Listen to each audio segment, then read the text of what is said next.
Jai Radha Madhava Kunja Bihari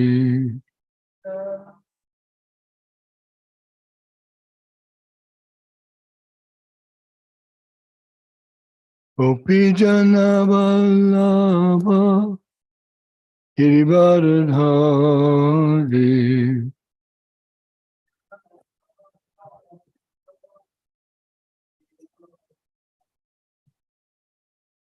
Gopi Jana Vallabha Girivardhari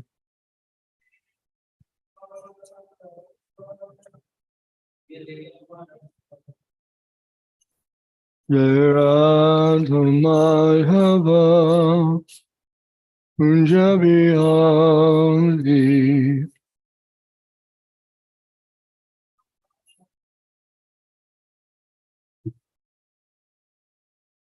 Radha Madhava Kunja Bihari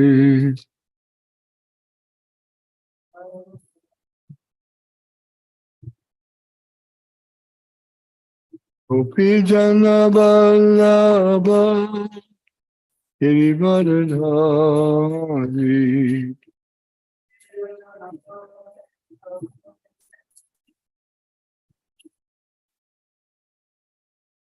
Gopi Jana Vallabha Girivardhari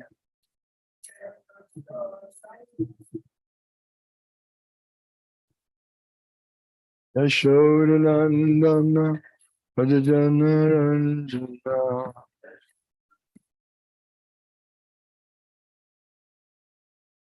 Yashodanandana Bhajajana Ranjana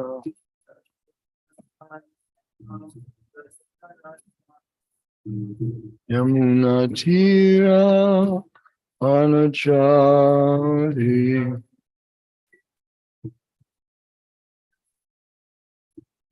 Yamuna Tira Anachari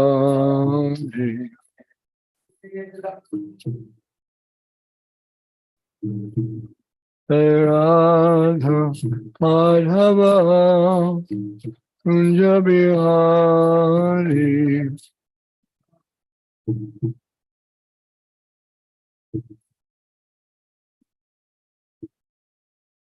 Radha Madhava Kunja Bihari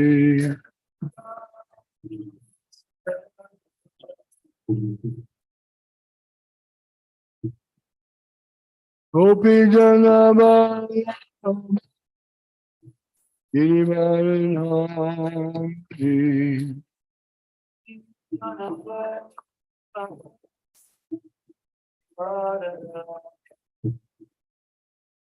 Gopi Janabala Girivaranari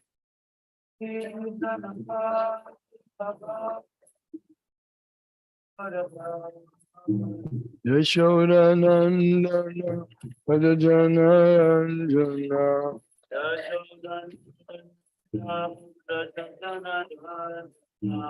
Yashodanandana Padajana Anjana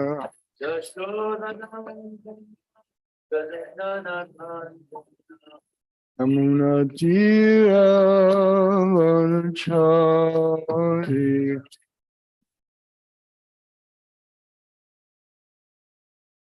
Yamuna Tira Vanachari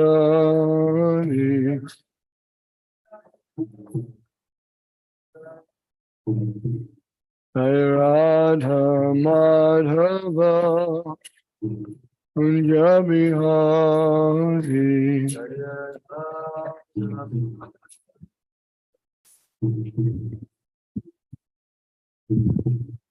Jai Radha Madhava Kunja Bihari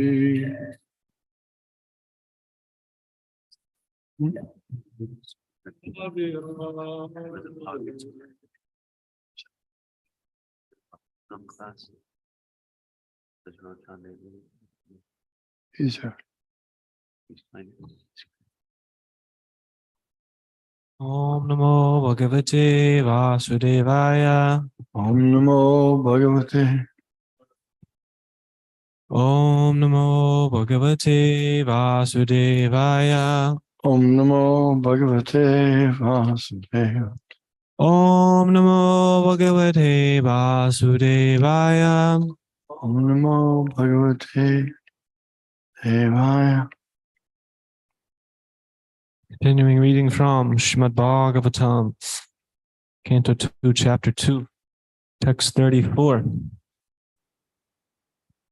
Please repeat. Bhagavan, Brahma, Hartsnena, 3, Anvikshya, Manishaya, Tat, Adhyavasyat,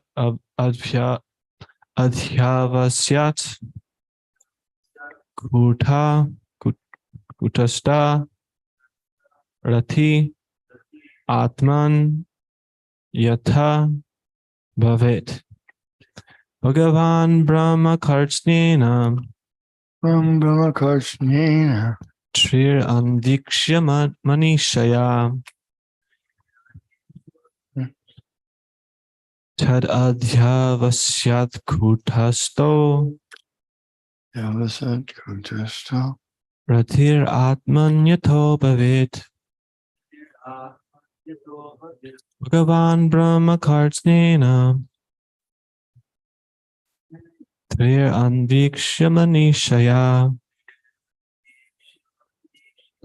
Tad Adhyavasyat Kutasto, Ratir Atman Yato Bhavet. Bhagavan Brahma Kartsnena, Trir Anvikshya Manishaya, Tad Adhyavasyat Kutasto, Ratir Atman Yato Bhavet. Van Brahma Kartsnena, Chiranvikshamani Shaya, Yavasat Kutasto, Tiradman Yuto Bhavet.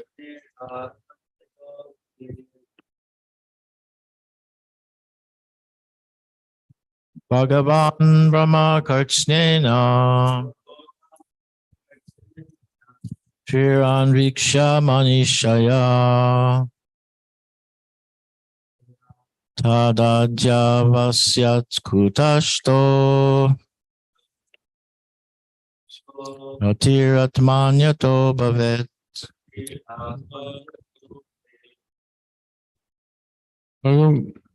Bhagavan Brahma Kartsnena, Shiran Viksha Manishaya,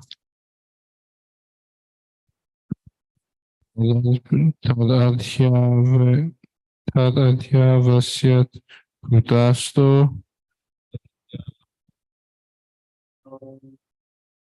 Ratir Atman Yato Bhavet.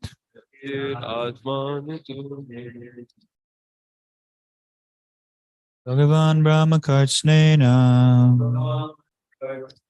Ira Viksha Manishaya Tadadhyavasat Kutasto Ratiratmanyato Bhavet. Bhagavan Brahma Kartsnena Triran Vikshya Manishaya Tad Adhyavasyat Kutasto Ratiratmanyato Bhavet.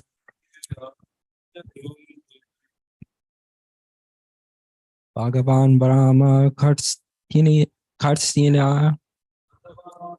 Kartsnena, Chiranviksya manishaya Trianvikshya manishaya tad ad yavasyat kutasto Tad adyavasyat kutasto ratir atman yato bhavet. Ratir atmanyato bhavit Bhagavan Brahma Karstenyena Bhagavan brahmakartnena Tri Avikshya Manishaya Trianvikshya manishaya Tad Atyavasyat Kutasto Tad adyavasyat kutasto Ratri Atman Yato Bhavet. Ratir atmanyato bhavit Bhagavan Brahmakartsnena Bhagavan brahmakartnena Triranvikshya Manishaya Triandvikshya manishaya Tadadhyavasyat Kutasto Tad adyavasyat kutasto Ratiratman Yato Bhavet. Ratir atmanyato bhavit Bhagavan Brahma Kartsnyena Triran Viksha Manishaya Taradya Vasyat Kutaso Rachiratmanyato Bhavet. Bhagavan Brahma Kartsena Triran Viksha Manishaya Aradhyavasyat Kutasto Ratiratmanyato Bhavet.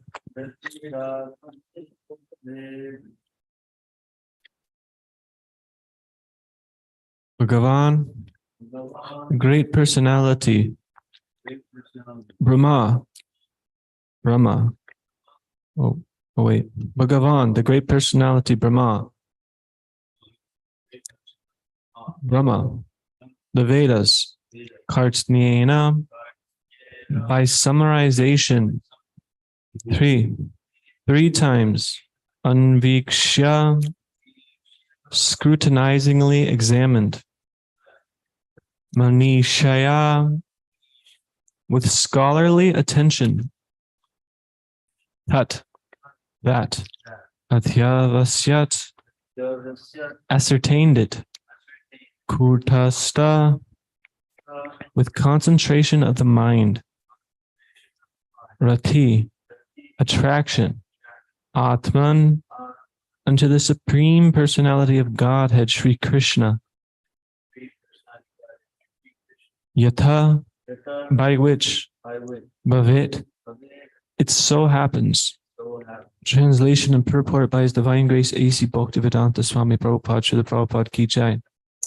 The great personality Brahma, with great attention and concentration of the mind, studied the Vedas 3 times, and after scrutinizingly examining them, he ascertained that attraction for the Supreme Personality of Godhead, Sri Krishna, is the highest perfection of religion. Report. Sri Shukadev Goswami is referring to the highest Vedic authority, Lord Brahma, who is the qualitative incarnation of Godhead. The Vedas were taught to Brahmaji in the beginning of the material creation. Although Brahmaji was to hear Vedic instructions directly from the personality of Godhead, in order to satisfy the inquisitiveness of all prospective students of the Vedas, Brahmaji, just like a scholar, studied the Vedas 3 times, as generally done by all scholars. He studied with great attention, concentrating on the purpose of the Vedas, and after scrutinizingly examining the whole process, he ascertained that becoming a pure, unalloyed devotee of the Supreme Personality of Godhead, Sri Krishna, is the topmost perfection of all religious principles. And this is the last instruction of the Bhagavad Gita, directly presented by the personality of Godhead. The Vedic conclusion is thus accepted by all acharyas, and those who are against this conclusion are only Vedavada Ratas, as explained in the Bhagavad Gita 242. Translation again. The great personality Brahma, with great attention and concentration of the mind, studied the Vedas 3 times, and after scrutinizingly examining them, he ascertained that attraction for the Supreme Personality of Godhead, Sri Krishna, is the highest perfection of religion. Maharaj, would you like to comment? So it said that Brahma, his body is made out of intelligence. All intelligence. And he heard the Vedas and studied it 3 times. So what does that say about us? We're completely covered over with ignorance. You think it will be sufficient to just hear and study 3 times? We need to constantly hear. Constantly hear. And then the more we hear, the more you'll be able to penetrate our consciousness so that we can see the scripture in every day of every activity. As we learn to see through the lenses of the Shastra, life becomes clear. What's entangling, what brings bondage, and what actually brings us closer to life's goal, which is developing love of God, Lord Shri Krishna. So Srila Prabhupada, he mentioned how that Krishna, he gave this final instruction of the Bhagavad Gita, which Krishna speaks the whole Bhagavad Gita, and then at the end he says, now do what you wish, deliberate on this fully. So similarly, we should do the same. We should really analyze what we hear. We should question it. We should study it. We should try to look at it from different perspectives, different angles of vision. We should inquire from other devotees and ask their realizations on it, even if we think we have a good grasp of it. Because this transcendental knowledge is revealing the absolute truth, which is absolute in every case. Everything is relative to the absolute truth. And because we're coming from a consciousness that's polluted by these modes of material nature, then every time we're seeing it, we're seeing different angles of it. We're seeing more and more of it being revealed. So in this way, it's actually ever fresh, because the more that we're talking about Krishna, the more we're talking about the philosophy of Krishna consciousness, the more it's unraveling, and the more it's becoming apparent, the more the heart is becoming transformed. And if we're applying the process and hearing, and this transformation is not really taking place, then this is a sign that there's a hitch in the process, something disturbing us. Because yes, this process is very gradual, but generally it should be very fast if one takes to it strictly and follows with rapt attention, hearing, keeping on guard from these 10 offenses to the holy name and other aparadhs. But due to our ignorance of how to live in life properly, of how to abide by the Shastra, how to abide by our services, how to deal with other living entities, especially the Vaishnavas, then this process takes a long time. And as we commit offenses and we don't become aware of them and rectify them and pray to Krishna, beg for mercy, then material desires develop. And in this way, it's easy to become deterred. Or you think, wow, I've been doing this for a month already, chanting Hare Krishna. I've been doing it for a year. I've been doing it for 10 years. It doesn't seem like it works so much. Yeah, there's been some change, but when I first heard about it, I heard about this spiritual world, this complete transformation, and that's what I was going for.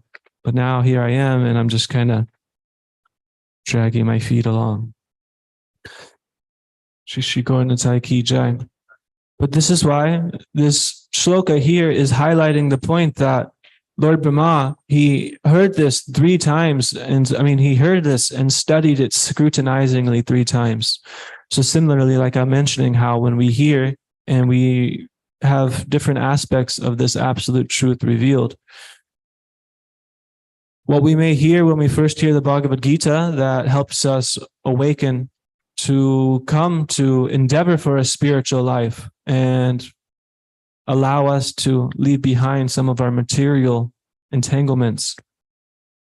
When we hear it again after, a few years, it might take on a whole new meaning.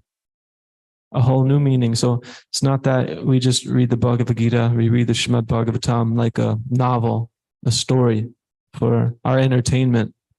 Then you read it, you heard this past time, okay, that was fun, that was exciting, and then done. What else? What's next on the agenda? In this way, you could read this book, read that book, read this book, read this pastime, and then you'll run out of things seemingly to hear. I mean, you'll never run out. There's always more pastimes. But the point is, this is more of a passionate approach because we're trying to derive some kind of joy out of it in some kind of way that we're used to mundane. But if we study the scripture like it's Krishna himself, I mean, when we're chanting the holy names, when we're doing service, everything we're doing is to establish a personal relationship with Krishna. So similarly, the scripture, the Srimad Bhagavatam, is the literary incarnation of Krishna. So if we treat it like that accordingly, Krishna can reveal himself with each and every page. One time, I believe it was Shrutakirti Prabhu, he was talking with Srila Prabhupada, and Prabhupada was referring to the Krishna book, and he was saying, this book is transcendental. Just one page will free somebody from the material world, and awaken Krishna consciousness in them. And he was like, not just one page, one sentence, one word. So this is the potency that the Srimad Bhagavatam has. So it's very important for us to hear every day and not just sit and hear with idle mind and let it go in one ear and out the other as we're meditating on what we're going to do for the rest of the day or how we're going to act later in our life, other plans we may have that'll bring us happiness. But the more we could sit with rapt attention and hear and inquire and really try to break down the knowledge in the Srimad Bhagavatam, it's the solution to all of our problems. And, if there's one problem we have, it's probably because we don't hear enough. I heard my Guru Maharaj one time speaking about people having problems with japa. Sometimes we're chanting japa and it's really difficult to control the mind. Our mind wanders and think about so many different things. Are you falling asleep? Whatever it may be. And, he was making the point that you don't have a problem with the japa. You have a problem with you're not hearing enough. Because if you're hearing enough and you're fully absorbed, then when you're chanting japa, all that will run through your mind is just everything relating to Krishna. And then it becomes much easier to be aware of what we're doing, what we're focusing on, and then just, letting go of that and chanting and just hearing the holy names. So I really like that point, because the more that we fill our mind, our intelligence with Krishna, then all these things that usually bring us problems, they immediately vanish and become so minuscule. And occasionally they come up, but then you don't take it so serious. And we can only do so much by ourselves. Brahma, his body's made of intelligence. Like I mentioned, we're coming from Kali Yuga, just complete ignorance. So one thing that's helpful is to hear this and then discuss with devotees. Actually reveal our mind, reveal our realizations, inquire from other devotees, and establish deep relationships over this. This is what the basis of friendships and relationships and community should actually be, is hearing and glorifying the Supreme Personality of Godhead. Krishna in the Chatur Shloki, the Bhagavad Gita, he says, I'm the source of everything, everything emanates from me. And then he says, Machchita madgata prana bodhayantas parasparam katayantas chamam nityam tushyanti cha ramanti cha. My devotees derive so much bliss, ever-increasing bliss, just by discussing my pastimes. So the more that we glorify and talk about Krishna with one another, then immediately our lusty inclinations, our bad habits, and all these things will start to dissipate. Or if they don't dissipate, because we're very attached to holding on to them, then the light will be shed on them, and they will be revealed more and more. Because Krishna is working in our heart to purify us as we sincerely endeavor to know Krishna. Then Krishna wants to serve his devotee. He wants to please his devotee, and he helps us along the way. We don't need to separately endeavor for any activity. It's not that, okay, we hear in the scriptures that devotees are humble, but seemingly I'm not humble at all. Like, not humble at all. And it's like, okay, this is, I gotta be humble. I gotta be humble. And you put so much focus and effort on that, but still you try, but still it seems like you're super far from humility, actually being humble. So it's good to do these things, to try to be humble, to be charitable, to be friendly, but that's not the means. These are a supportive measure to the main goal, the main focus, which is devotional service. And by rendering devotional service, all these things will naturally come, all great qualities, all auspiciousness. So we can really check where we're at. How much do I think I have to separately endeavor for some kind of activity to attain happiness, to attain the goal? How many backup plans do we have in our consciousness and our mind? This doesn't work out. Maybe I'll do this. I think this would be a good idea. How much are we fully giving ourselves at all times in devotional service? We come to the temple, come to the morning. There's a whole program. It's easy just to plug in. The mind can still very easily wander away. But then you leave and you go on your own. And if you don't have some active service to do, how are we spending all of our time? Because if we're absorbed in hearing and studying, chanting, this is pleasing to Krishna. And when Krishna is pleased, immediately everything will manifest the way that it needs to.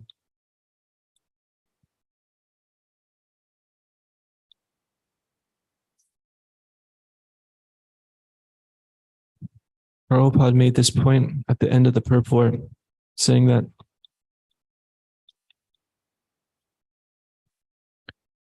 the Vedic conclusion is thus accepted by all the acharyas, and those who are against this conclusion are only Vedavata-ratas.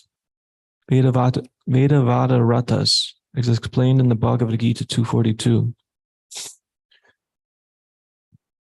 Meaning that one could become so learned, we could hear all the scriptures, study the Vedas, but if we don't understand the essence of the Vedas, of actually coming to know the Supreme Personality of Godhead, it's a waste. Similarly, in the Srimad Bhagavatam, in the second chapter, the first canto, it's said that, whatever dharma, whatever occupational duties we perform, and it doesn't provoke attraction to hearing the message about the Supreme Personality Godhead, Shrama evi kevalam, simply a waste of time, just a waste of time, a useless labor. And we could see this, so many people in the world, they're endeavoring. Prabhupada mentioned how normally scholars, they study things 3 times at least to really get a grasp of what they're looking at. I was thinking when I read this of there's Olympians or professional athletes, they're practicing so intensely for so long, they're so absorbed, giving their all into it. And you could talk to them and you could see the ones that are actually traversing up to like the higher, like the pinnacle of their practice of, who's competing, the people who are at the best of this. You can see they give their life to it. It's not that they just practice a little bit and they have a separate life. Their whole life is revolving around that. So similarly, that's what we're trying to do, is have our whole life revolve around service to Guru, service to Krishna. And for some, that may be very easy and just do simple service as a simple servant. For some, it might be a little more challenging and, a little bit of a different change of life. What I mean to say is a little bit more freedom, not so much in the temple, because many devotees live outside the temple, but that doesn't mean they can't reach the perfection, that they're not a pure devotee, that they're not following to the best of their ability. We all have different desires and inclinations and conditioning. And as long as we're always steady on the path, going to Lord Sri Krishna, this is the perfection of life. This is the goal. But if we could just take directly, just to doing simple service and hearing always and studying and sharing this knowledge with others, it's the easiest way. One could easily find themselves in some kind of circumstances where there's more entanglements that create more distractions. This is, as it's described, the family life. One has a house, kids, wife, husband, so on, so forth. There's just different things that arise that create a distraction from the real goal, which is just hearing and glorifying the Lord all the time. Not to say that you can't use these facilities to glorify the Lord, but the point is to be aware, just bluntly, that there's some kind of activities that are direct devotional service, and it engages me connectedly. It engages me directly in hearing, and you could feel that presence.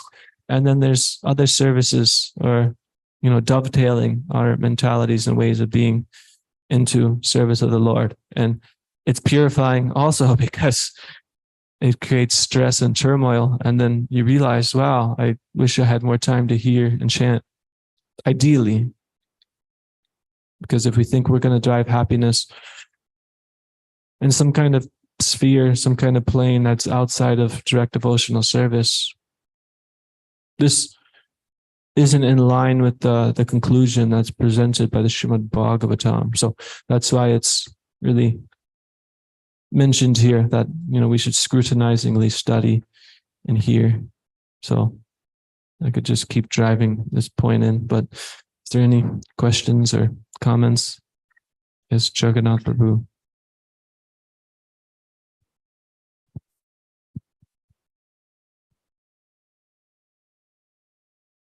Hare Krishna, Prabhu. Hare Krishna.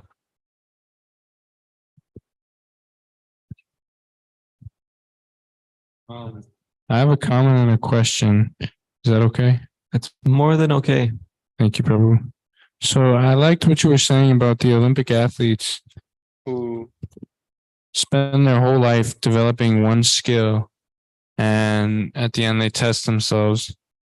But it was really nice, because as a former athlete, I know exactly what it takes to be. I don't know exactly what it takes to be great, but it takes a lot. It takes a lot of sacrifice, a lot of work, effort. So that was really nice, and that's nowhere near close to near as satisfactory of a goal as love of Godhead. So that just made me reflect on how important it is that we give our all to our services. So that was one thing. And then I had a question, so you were talking about some transformation that happens when we talk more about Krishna consciousness. Could you talk about some of the transformations that happen when we talk about devotional service or Krishna consciousness philosophy?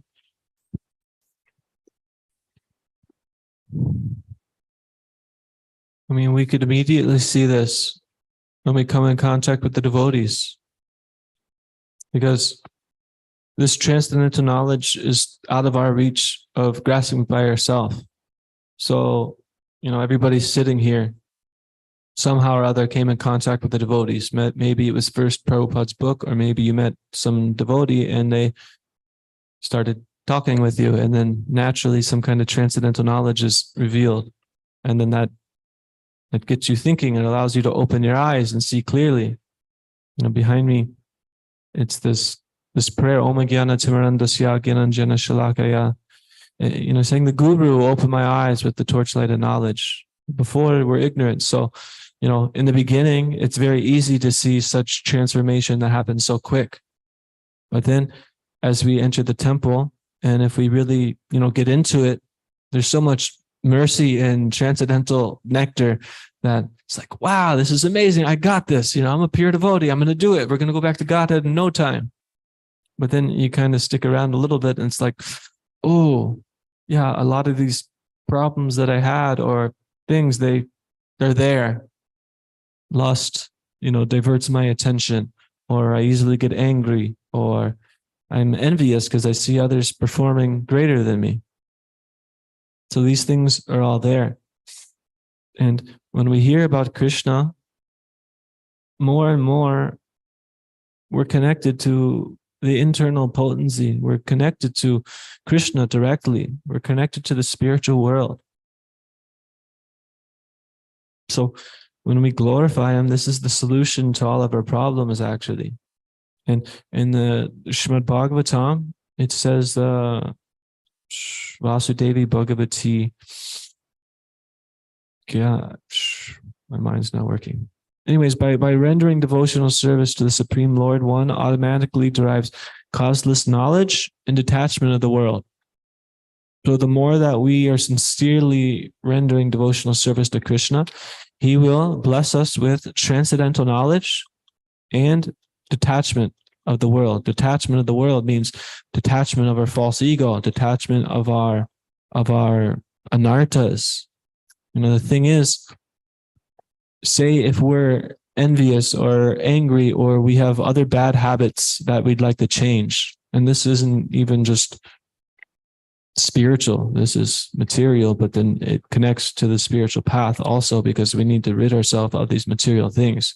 Say if we have these blemishes, these unwanted habits, we're actually attached to them. We get used to living with them, and then that's all that we know. So then we build a life, and then it's intimately connected with that. So then we can't just easily let go, because that's actually all we know, and we have an identity of ourself which is based around these things. So the more we hear of Krishna, the more we're associating with reality and coming in contact with our real self, which is becoming a servant of Krishna. So as we're hearing about him, glorifying him, more and more of this will transpire. And it just will bring about a lightness in the heart. I like that you commented on this part of, the athletes and Olympians, because I've seen some people that really, really, really, really push themselves. And I'm just like, if I had just a fraction of that kind of motivation for Krishna, who knows what would happen? Whatever you want to do, distribute so many books or cook so many preparations or learn so many shlokas, all these things would be so easily, but we drag our feet. We struggle with all these problems of, overeating, sleeping, being mindful of our time. So it's good to talk about these, even though it could be kind of heavy at times, but the more we become aware of it, then we can meditate on it. And to change what's wrong, first we have to acknowledge it. So then we acknowledge, I have certain things I'd like to change and work on. And then you go towards Krishna in that way. And Krishna will be happy to see that we're trying to come closer to him and be more situated in a steady position in relation to service to him. So thank you for your comment and question. Is there any other comments or questions? Thoughts? Yes.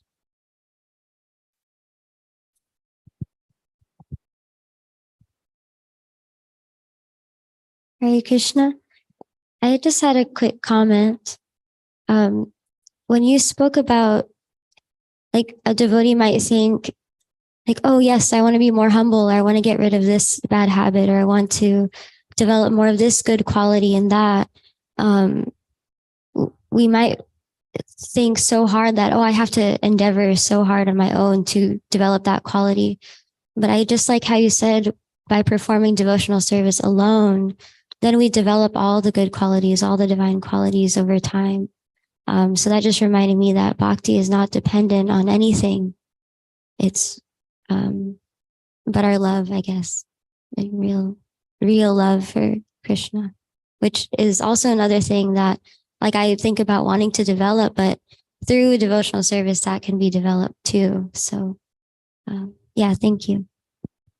Yeah, that's the ultimate point, that bhakti is not dependent on anything else. And then all these other things, whether it be jnana or karma, like fruits of activities, intelligence, it's all dependent on bhakti. So just to reiterate, it's not that we don't try to be humble. We don't try to be kind. We do these things, but we always realize that this is only supportive of bhakti, which by rendering devotional service, this will actually bring everything that we want. But if we endeavor for these things separately, very easy to get lost or mixed up. Okay, thank you everybody for hearing Srimad Bhagavatam. Srimad Bhagavatam ki jai. Srila Prabhupada ki jai. Shri Gauranatai ki jai. Vanshakapatrubhyascha kripa sindhubhyo vacha patitanam pavanebhyo vaishnavebhyo namo namah.